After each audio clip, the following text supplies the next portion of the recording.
रघुवर दास, हेमंत सोरेन, अर्जुन मुंडा, मधु कोड़ा, चंपई सोरेन। यदि आपको जानकारी नहीं है तो मैं जानकारी देना चाहूंगा। इस बार के विधानसभा चुनाव में हेमंत सोरेन की पत्नी चुनाव में है, चंपई सोरेन जी का बेटा चुनाव में है, मधु कोड़ा की पत्नी चुनाव में है, रघुवर दास की पुतोह चुनाव है और अर्जुन मुंडा की पत्नी भी चुनाव लड़ रही है। क्या ये लोकतंत्र का सुंदर संदेश है? तो इसलिए यदि एक नया लड़का आपके बीच आया है, अपनी क्षमता अपने सामर्थ्य की बदौलत आया है, तो आप सभी से मेरी प्रार्थना होगी, आप सभी अपना एक बार आशीर्वाद देंगे। मैं आपसे ये अनुरोध करने आया हूँ, मैं आपसे ये प्रार्थना करने आया हूँ। और चूंकि ये इसरी बाजार है, मैंने कानों कानों में कुछ विषय को सुना है, मैं आज उस विषय पे भी चर्चा करना चाहता हूँ कि कुछ लोग आके इसरी बाजार के जो व्यापारी वर्ग हैं, व्यवसायी वर्ग है, तो गाना को बंद कीजिएगा ना भाई, थोड़ा गाना को बंद कीजिएगा, पीछे वाले गाड़ी थोड़ा गाना को बंद कीजिएगा। क्योंकि मैं इसीलिए यहाँ रुका, मैं क्षमा चाहता हूँ, मैं खेद प्रकट करता हूँ कि मैंने आपको रोककर मैं अपना बात को रख रहा हूँ, लेकिन कानों कान मुझ तक एक संदेश आया कि कुछ लोग हैं जो इसरी बाजार के जो व्यवसायी वर्ग हैं, व्यापारी वर्ग हैं, उनके बीच आकर हमारी छवि को प्रस्तुत करते हैं कि अगर जरा तो इस तरह का मैं आपको क्लियर कहना चाहूंगा, मैं एक बदलाव की राजनीति के लिए आया हूँ, चाहे वो किसान वर्ग रहे या व्यापारी वर्ग रहे। मैं अगर राजनीति में आया हूँ तो हर किसी का सम्मान रहेगा और संरक्षण भी मिलेगा। और मैं तमाम व्यापारी भाई जो हैं, जितने हमारे व्यापारी और व्यवसायी भाई हैं, आप एक बार थोड़ा सा जांच लीजिएगा कि आप लोगों को ये कहानी कौन सुनाते हैं? जेएमएम वाले? कौन जेएमएम वाले जो खुद एक प्रत्याशी को अलारगो गांव जाने से लाठी से रोकते हैं? मैं आपसे निवेदन करूंगा, देना चाहूंगा, जो जेएमएम के लोग आपके कानों में भरते हैं और एक जिला परिषद भी है, तो जिला परिषद को अपना 9 पंचायत का सेवा करना था। जेएमएम के लोग जो लाठी से अलारगो गांव मुझे घुसने नहीं देते हैं, यही बगल में कोई राकेश महतो है, मैं उन्हें नहीं जानता हूँ, वो जेएमएम के हैं। सुन रहे अपने गाँव में उन्होंने 2 दिन बिजली कट कर दिया था क्योंकि गाँव वालों ने मेरा झंडा लगाया था। आप उनकी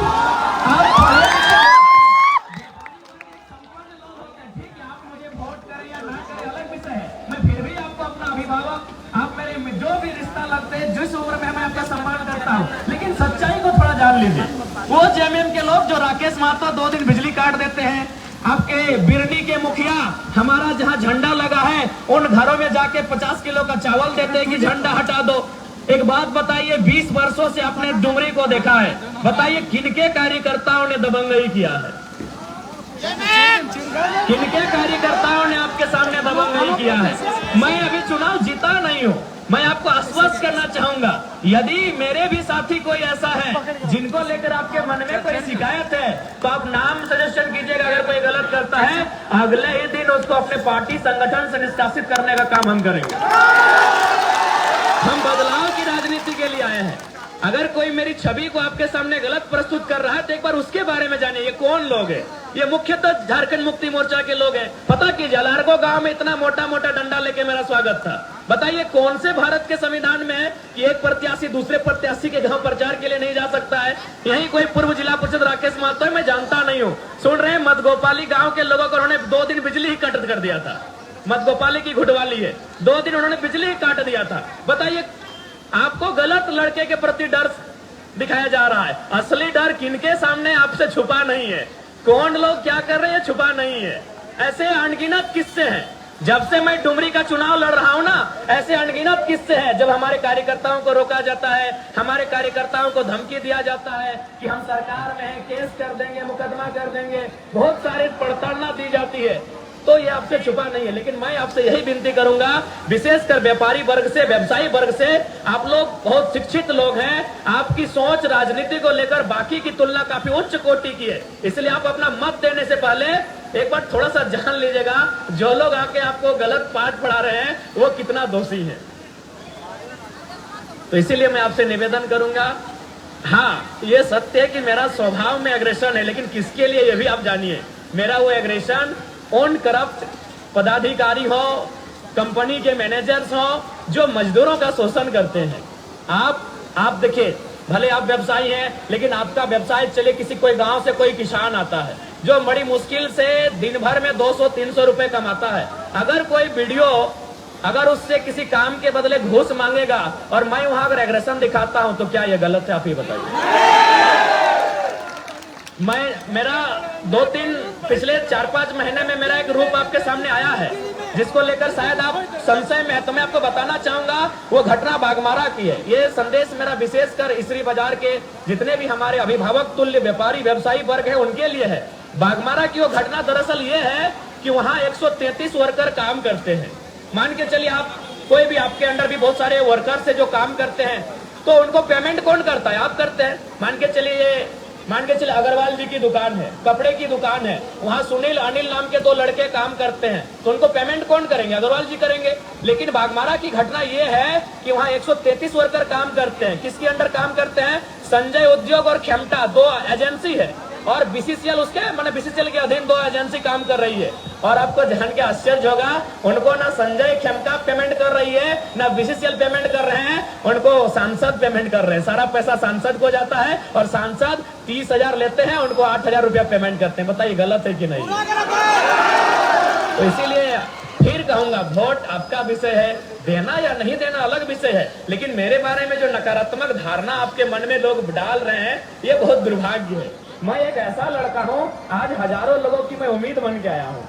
आज मैं हजारों लोगों की उम्मीद बन के आया हूँ। हाँ, थोड़ा सा एग्रेशन है, लेकिन वो केवल और केवल भ्रष्ट पदाधिकारियों के लिए है। चाहे वो बीडीओ रहे, सीओ रहे या डीसी रहे, कोई रहे, जो करप्ट करता है, जो झारखंड को लूटता है, उनके लिए हमारे व्यवहार है। बाकी अगर मेरे नाम से मेरे कार्यकर्ता भी अगर कुछ गलत करते हैं, आप उनका नाम चिन्हित करके बताइएगा, अगले दिन उनको अपने संगठन से हम डिसमिस करने का काम करेंगे, ये आपको वचन देते हैं।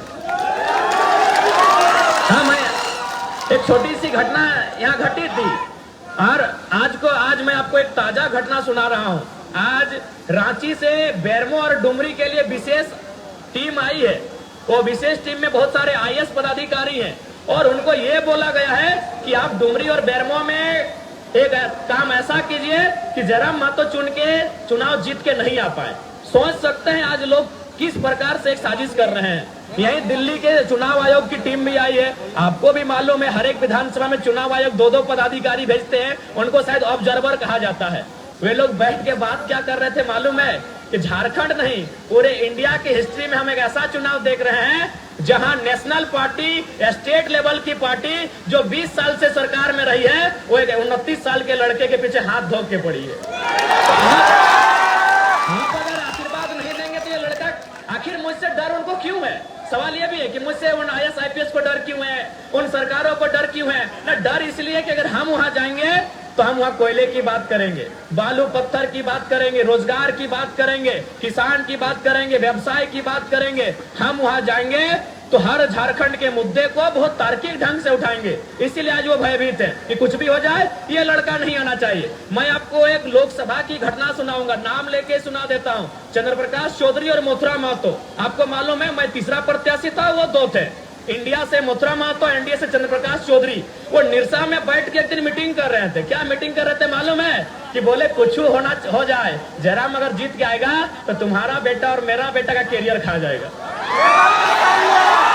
ये उनका सोच है। सोच के देखिए, चंद्र प्रकाश चौधरी और मथुरा महतो निरसा में जाके मीटिंग कर रहे हैं बंगाल बॉर्डर में, और क्या बात कर रहे हैं कि कुछ हो जाए, तुम जीतो दिक्कत नहीं है, हम भी जीते तो दिक्कत नहीं है, लेकिन अगर ये लड़का जीतेगा तो तेरा भी बेटा का कैरियर खाएगा और मेरा भी बेटा का। क्योंकि हम लोग दोनों चाहते हैं कि हमारे बाद हमारा बेटा विधायक बने।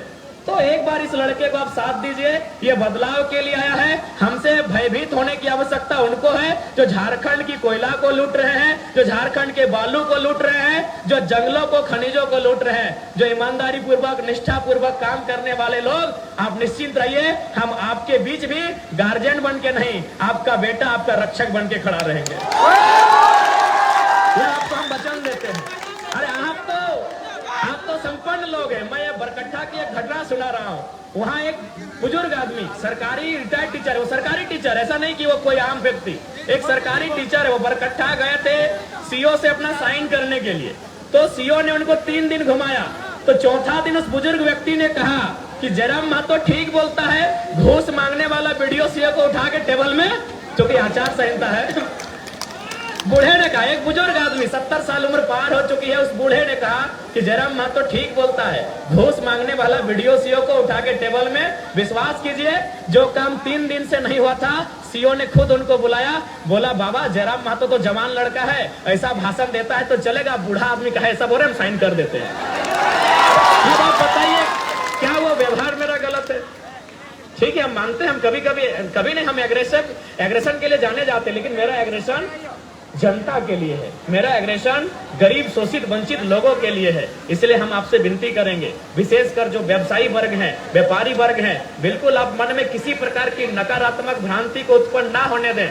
मैं एक बेटा बन के सबकी सेवा करने के लाया हूं, आपसे निवेदन है एक परिवर्तन को सपोर्ट करें। आपने वोट किया है, 20 वर्षों से झारखंड जब से अलग हुआ है आपने किसी न किसी को वोट किया है, आपसे निवेदन होगा इस बार परिवर्तन के लिए वोट करें। आज देखिए बहुत सारे पत्रकार आते हैं तो क्या कहते हैं कि डुमरी फलाना पार्टी की परंपरागत सीट है, टुंडी फलाना पार्टी की परंपरागत सीट है, बगोदर फलाना पार्टी की परंपरागत सीट है। क्योंकि व्यवसायी वर्ग आप लोग पढ़े लिखे लोग हैं, बताइए लोकतांत्रिक देश में परंपरागत सुनने में ठीक लगता है? व्यवसायी वर्ग में आपसे निवेदन करूंगा, क्या लोकतांत्रिक देश में परंपरागत सुनने में ठीक लगता है? जी नहीं, लोकतांत्रिक देश में परंपरागत नहीं, परिवर्तन सुनने में ठीक लगता है। मैं परिवर्तन के लिए आया हूँ, आपका आशीर्वाद मिले तो जरूर इस राज्य में परिवर्तन होगा। और आप निश्चिंत रहे, मेरे छवि को लेकर ये जो विपक्ष दल के लोग राजनीति कर रहे हैं, आप खुद अभी 5 दिन का समय है, आप घरों से बाहर आकर फीडबैक लीजिएगा कि गलियों में गांवों में दबंगई कौन कर रहे हैं। आप एकदम फीडबैक लीजिए। हम आज गए थे उत्तराखंड, वहां भी हमारे कार्यकर्ताओं को धमकाया गया, डराया गया। हम एक साथी का दुकान में गए, उनको तुरंत फोन किया गया कि क्यों जयराम महतो को आने दिए, जबकि यही जयराम महतो कल हमको रविंदर पांडे जी का बेटा विक्रम पांडे मिले बेरमो में। हमने उनके खिलाफ ना उनका आंख फेरा ना गुस्सा दिखाया, बल्कि प्यार से बोले कि कहा विक्रम भैया पापा 25 साल रहे, अब तो हम लोग को मौका दीजिए। हम बहुत प्यार से बोले। विक्रम पांडे एकदम सामना सामनी हो गए, रविंदर पांडे जी के सुपुत्र विक्रम पांडे मेरे फेस टू फेस हो गए। वो उधर से बीजेपी का प्रचार करने आए थे, हम इधर से अपना जेल कैंप का। तो हमने ना उनसे नजर फेरा ना उनको गुस्से से देखा, बड़े प्यार से कहा क्या विक्रम भैया 25 साल से तब है ही, एक बार तो मौका दीजिए हम लोग को। तो निश्चिंत रहिए, मेरा वो चरित्र नहीं है, मेरा वो छवि नहीं है। मेरा एग्रेशन केवल और केवल भ्रष्ट पदाधिकारियों के लिए है जो सिस्टम को खोखला कर रहे हैं। अब बताइए, आज 6 लाख बच्चों ने सीजीएल का फॉर्म भरा था, आज सुनने में आया 35 लाख में पेपर लीक हुआ है। अगर वहां हम गुस्सा करें तो बताइए क्या हम गलत है? आपके भी बच्चे तैयारी करते हैं, या फिर आपका व्यवसाय जिन लोगों के कारण, क्योंकि व्यवसायी और किसान, गांव और बाजार एक दूसरे के सहयोगी हैं। गांव के बिना शहर नहीं और शहर के बिना गांव नहीं, क्या यह कल्पना होगी? तो शहर और गांव एक दूसरे परस्पर सहयोगी हैं। तो आप ही के दुकान में जो किसान के बच्चे आते हैं उनसे पूछिएगा कि सीजीएल की परीक्षा का क्या हाल है, आज 6 लाख अभ्यर्थियों का क्या हुआ और सरकार क्या कर रही है आपको भी मालूम है। हाल ही फिलहाल 150 लड़कों को राजस्थान से लाकर यहाँ हेल्थ ऑफिसर बनाया गया। तो वहां मेरा एग्रेशन दिखता है। इसीलिए आपको जो लोग बता रहे हैं वो बहुत गलत बता रहे हैं। वो लोग खुद उनके ऐसे भी मंत्री जी जब तक थे श्रद्धेय थे, आदरणीय थे, लेकिन उनके निधन के बाद उनके कार्यकर्ता निरंकुश हो गए हैं। इस बात को मानिए आप। उनके निधन के बाद उन्हीं के राजनीतिक दल के कार्यकर्ता निरंकुश हो गए हैं। और आपको भी मालूम है कि उनके कुछ दामाद, बेटे, भतीजे हैं और उनके कलश के दोस्तियारी हैं, वही लोग सिस्टम को चला रहे हैं, आपको भी मालूम है। अभी एक बीएलओ बहन है, उत्तराखंड में एक बीएलओ बहन है, उनका बेटा मेरा समर्थक है। तो बताइए क्या गलत है? वो बीएलओ को फोन करके उनके प्रत्याशी का बेटा उनको बोलता है कि देख लीजिए ठीक नहीं हो रहा है, अगर हम लोग जीत गए तो बताइए आपका काम कैसे करेंगे। और आज जयराम महतो कह रहा है, मैं आपको अपनी एक छोटी घटना सुना रहा हूँ। लोकसभा के बाद एक व्यक्ति किसी केस में फंसा हुआ था, मेरे पास आया, लगभग 4 घंटा मैंने कभी इसको फोन किया, कभी डीसी को फोन किया, कभी एसपी को फोन किया, और 4 घंटा के बाद जब मैंने उसके समस्या का समाधान किया, उस व्यक्ति की आंखों में आंसू था। आंसू इसलिए था, बोला कि तुमको हम वोट नहीं दिए थे। हम बोले हम वो नेता नहीं है कि हम बूथ देख के मदद करते, तुम चले आना। हम वोट देख के मदद नहीं करते। वो रो रहा था मेरे सामने। कि यार तुम कैसा नेता हो, हम तुमको वोट नहीं किए हैं, मेरा पूरा गांव से तुमको मात्र 20 वोट मिला है, फिर भी तुम 4 घंटा मेरे लिए परेशान रहे। हमने कहा कोई बात नहीं, तुम 2024 में भी वोट मत देना, हम 29 में मांगने जाएंगे, लेकिन मेरी शिकायत जनता से कभी नहीं रहेगी। और आपको मैं बताना चाहूंगा, यही सांसद चंद्र प्रकाश चौधरी जी, यही बगल में अतकी बरियरपुर गांव है, वहां के लोगों ने ट्रांसफार्मर का डिमांड किया। चौधरी जी ने क्या बोला मालूम है कि तुम्हारा वोट तो जयराम महतो का गया, हम ट्रांसफार्मर क्यों दे? बताइए, एक सांसद के मुंह से शोभा देता है? मैं आपको जो प्रत्याशी हैं अभी विधायक के हमारे जेएमएम के, उनके भी बेटे की एक कहानी सुना रहा हूं। जब मेरा रैली आ रहा था ना नॉमिनेशन के दिन, एक व्यक्ति ने हमको सिर्फ माला पहनाया था, आज वो व्यक्ति जेल के अंदर है। बस उसका कसूर था कि हमको माला पहनाया था, फिर चूंकि तो कुछ काम ऐसा था जो पुलिस से उसको रेड मरवा दिया, जबकि उससे पहले वो ठीक था। बस उसका गुनाह हुआ कि हमको उसने माला पहनाया। वो चंद्रपुरा या बंदियों की घटना है। तो बताइए, कौन लोग नफरत की राजनीति कर रहे हैं, कौन लोग बदले की राजनीति कर रहे हैं? ये आपसे नहीं छुपा है मेरे अभिभावकों, मेरे भाइयों, मेरे साथियों।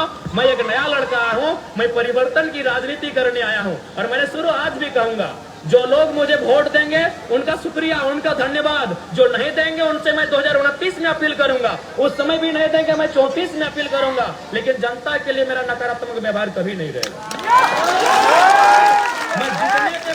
मैं जितने के बाद 90,000 या 1 लाख जो लोग मुझे वोट देंगे, मैं उनका विधायक थोड़ी रहूंगा। मैं डुमरी की 3.5 लाख आबादी का विधायक रहूंगा। मैं मंत्री बना, मुख्यमंत्री बना तो झारखंड के 3.5 करोड़ व्यक्ति का नेता रहूंगा। इसीलिए वोट जिसने दिया उनको भी शुक्रिया, नहीं देंगे उनका भी शुक्रिया। जनता है, जनता जिस दिन उनको हमको लगेगा देंगे। तो इसलिए मेरा वो व्यवहार बिल्कुल भी नहीं है। आप 2 साल से पहले अगर जानना, यही मैं इन कस्बों में फुटबॉल क्रिकेट खेलने आता था। आपके अंदर एक मैदान है, वहाँ मैं फाइनल जीत के गया हूँ। आपके अंदर एक मैदान है, वहाँ हम डे नाइट फाइनल जीत के गए हैं। वहाँ ऐसा नहीं है कि मेरा व्यवहार बस 2 साल का ये राजनीति का कैरियर है। 2 साल पहले हम एक पढ़ने वाला छात्र, यही इसरी बाजार से जो शिवम विजय बस गुजरती थी, उसको हम तो झांकी चढ़ते थे, धनबाद पढ़ने जाते थे। उसके अलावा मेरा कोई और रोल ही नहीं रहा था। तो इसलिए मैं तमाम व्यवसायी वर्ग से कहना चाहूंगा, आप लोग जिनको वोट दें, ये आपकी स्वतंत्रता है। आप मेरा झंडा ना लगाएं, ये आपकी स्वतंत्रता है, लेकिन आप मेरे बारे में मिसअंडरस्टैंडिंग ना रखें। बस यही मैं आपको संदेश देने आया हूं। अब बिल्कुल आप जिनको वोट दें वो आपकी स्वतंत्रता है, वो आपका विवेक है। आप किसी भी पार्टी का झंडा लगाएं, वो आपकी स्वतंत्रता है। मैं उसके लिए कभी कुछ नहीं कहूंगा, किसी से नहीं कहूंगा। लेकिन हाँ, मेरे बारे में जो एक मिसअंडरस्टैंडिंग का कंसेप्ट चलाया जा रहा था, विशेषकर जेएमएम वालों और एक कोई जिला परिषद है सुरेंद्र साहू करके, तो थोड़ा मुझे बड़ा तकलीफ होता है। अरे भाई, आप लोग अपना काम, मैं बैठे अगर सुरेंद्र जी जो भी है उनसे मैं उनको व्यक्तिगत नहीं जानता हूँ। अगर उनको यहाँ से विधायक बनना है तो किनके खिलाफ बात करना चाहिए? जो विधायक हैं, हमारे खिलाफ तो बात करना शोभा नहीं देता है। ठीक है, सुरेंद्र जी विधायक बनना चाहते हैं, उनको हमारे से बहुत शुभकामनाएं, लेकिन उनको किसके खिलाफ बात करना चाहिए था? क्योंकि वो बीजेपी में सुन रहे हैं तो उनको जेएमएम के खिलाफ बात करना चाहिए था, कांग्रेस के खिलाफ बात करना चाहिए था, लेकिन वो सुन रहे हमारे खिलाफ आपको भड़काते हैं। कितना दुख का बात है बताइए। आप पढ़े लिखे शिक्षित लोग हैं, आप समझदार लोग हैं, क्या दुख की बात है कि नहीं? भाई, हम विधायक नहीं रहे, हम मुखिया नहीं रहे, और मेरे खिलाफ क्यों भड़काओगे लोग? वही राकेश महतो जी रायपुर जिला परिषद है, चेयरमैन भी रहे, बिजली काट दिया इस शख्स ने। जेएमएम के बड़े नेता हैं, और अभी भी आप पता कर लीजिए, अगर हम झूठ बोल रहे हैं तो प्लीज हमको वोट मत दीजिएगा। अगर हम झूठ बोल रहे हैं इस घटना को तो कृपया हमको वोट मत दीजिएगा। बिजली काट दिया था उस शख्स ने, वो कसूर गांव वालों का था कि मेरा झंडा लगाया था। तो हम तो, मेरा आज तक कितने लोगों ने झंडा, जेएमएम के कुछ लोग झंडा गाड़ रहे थे, हम खुद रोके और बोले कि दादा कोशिश कीजिएगा कि हमसे ज्यादा आप झंडा लगाइएगा। जेएमएम के लोग रास्ते में झंडा गाड़ रहे थे तो हम गाड़ी रोके और मैंने खुद कहा कि आप दादा हमसे ज्यादा अपना झंडा लगाइएगा, लेकिन एक रिक्वेस्ट है, अंदर अंदर वोट हमको कीजिएगा। तो मेरा वो व्यवहार बिल्कुल भी नहीं है। बस मेरा जो गुस्सा है वह खराब सिस्टम के खिलाफ है, वो खराब सिस्टम के खिलाफ है। और मेरा ही नहीं, हजारों युवाओं का है, लाखों युवाओं का है, शायद आप भी उनमें से एक हो। अगर कोई गलत करे तो स्वाभाविक है गुस्सा का होना। तो हमारा एग्रेशन, हमारा ये जो व्यवहार है वो उस सिस्टम के खिलाफ है। इसलिए जो यहाँ इसरी के बाजार में खासकर जो एक कॉन्सेप्ट चलाया जा रहा है, ये बहुत दुख की बात है। मैं आप तमाम व्यापारी व्यवसायी वर्ग से यही निवेदन करूंगा, आप हमारे अभिभावक स्वरूप हैं, जो भाई हैं वो हमारे बंदूक समान है। आपका मत आपको जिनको देना है, लेकिन मेरे बारे में नेगेटिव कंसेप्ट रख के मना इस प्रकार का सोच ना रखें। मैं आपसे यही विनती करने आया हूँ।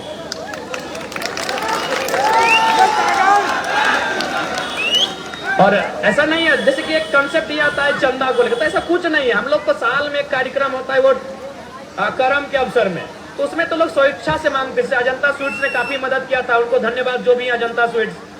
तो ये आपकी स्वेच्छा है, आपको अगर सहयोग करना है तो ठीक है, नहीं तो इसमें कोई आपत्ति नहीं है।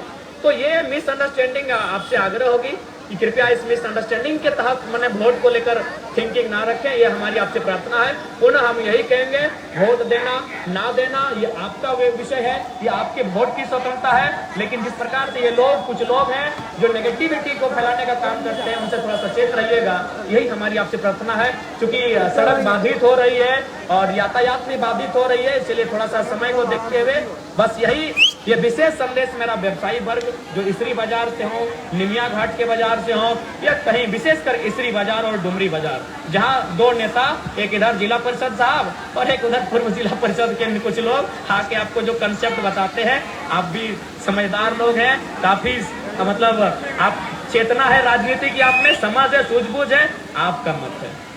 पुनः आप सभी को मेरा ढेर सारा